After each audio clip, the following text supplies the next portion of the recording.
այս անգամ մեր արձագանքը ավելի օպերատիվ է եղել եւ ավելի պատրաստված ենք եղել,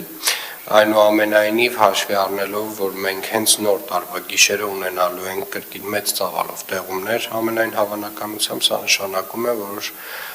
դեռևս հանգստի ժամանակ չունենք այս առումով եւ մեր տեխնիկան եւ մեր հերթապահները պետք է պատրաստ լինեն, որպեսզի քաղաքը լինի անցանելի։ Այնուամենայնիվ ուզում եմ նաև արձանագրել, որ երկրորդային որոշ փողոցներում, մասնավորապես բարձրադիր հատվածում դեռևս ունենք խնդիրներ, եւ ես հասկանում եմ, որ ջերմաստիճանի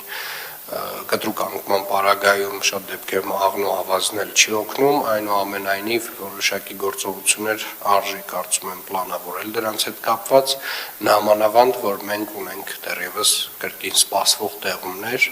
որովհետև եթե հիմա նույնիսկ նրանք անցանելի են ունենք մեր կասառույց եւ որպեսզի թույլ չտանք այդ շերտը ավելանա, պետք է համապատասխան միջոցներ ձեռնարկենք։ Ընդհանուր ուզում եմ շնորհակալություն հայտնել մեր բոլոր ծառայություններին, բոլոր աշխատակիցներին, ովքեր որ 24 ժամյա ռեժիմով աշխատեցին եւ դեռևս կաշխատեն նաեւ գալիք տեղումների ժամանակ։